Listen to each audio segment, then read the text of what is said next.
at J Gilbo 11, breaking down some pitching for tonight's slate. Got 11 games, not a lot of strong pitching options on this one. About 4 or 5 guys that I'll be considering. Looking at Michael Pineda is probably the chalk guy here going up against Kansas City on the road. Kansas City, 27th in WOBA against right-handed pitching, 25th in ISO, 21% strikeout rate. So Pineda definitely in a spot where we're looking at here. Elite K percentage, ground ball percentage, 30.3% strikeout rate this year. Solid swing strike rate, 13.6%. Not a big walk guy, just 3.6% walk rate. Over 50% ground ball rate, best Sierra on the day, even including day games for Pineda. Has been very solid. Not a bad price tag on either side. There's not really a lot of expensive bats because you're going to have some salary relief in some of these games. So Pineda's a guy I'll be looking at cash games and even in GPPs I'll consider. If you're looking away from Pineda, I think the first guy I'll take a look at is Matt Schumacher. JC Ramirez threw a solid game. The strikeout upside wasn't there, but went 7 innings. Was solid to pick up the quality start. Should have gotten the win. Look at Jesse Chavez the night before. This is going to be a trend that will continue, taking right-handed pitching against Chicago, given that they just struggle. Hard contact rate, league low, 23% strikeout rate, bottom 5 WOBA and ISO. You look at Schumacher, gives up a fair amount of hard contact, which is a little concerning. 10.7% swinging strike rate, though, 22% strikeout rate. Fly ball pitcher. Chicago, another road underdog, being below a 4-run total. So Schumacher certainly okay with me for 2 pitcher sites as cash games and GPPs go. I'll use him as just a GPP pivot off of Pineda. For FanDuel, Pineda's just going to be the cash game guy for me tonight. So Schumacher's kind of that first pivot. Those 2 are definitely the safer options on the slate.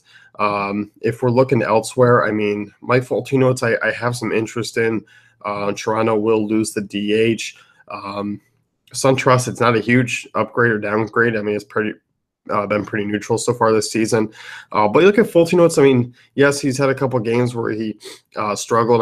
Against St. Louis, he was awful. Against Pittsburgh, he just kind of failed to get out of the 4th inning. He didn't give up a ton of runs, but struggled to get command going. So definitely some risk, but he has thrown a couple of solid starts this season. I do like what he has. Mid-90s fastball, 9.7% swinging strike rate's decent, not allowing a ton of hard contact.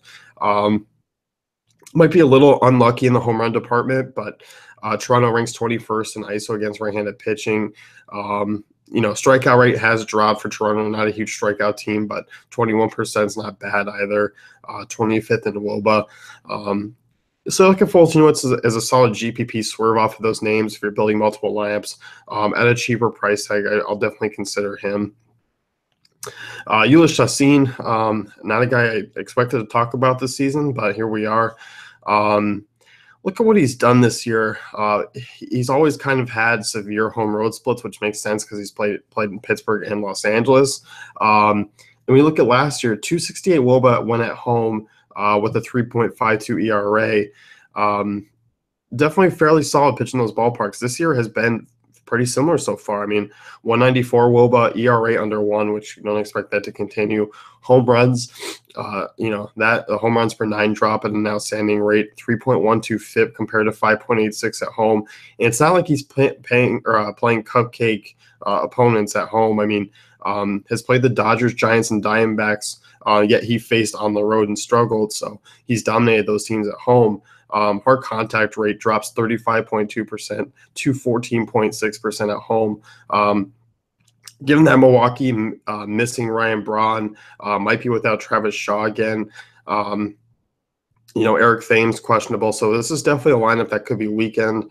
They also have the 3rd highest strikeout rate in the majors against right-handed pitching. So Chassin's a deep GPP play at most just because of the home road splits, but that's about it. So definitely a guy I'll consider tonight. And outside of really those 4, I don't see a lot of potential. Irvin Santana would be in play, but it looks like weather's going to be a huge issue there. So let's go wrap things up. You can head over to DaveFantasyCafe.com for all great tools and content.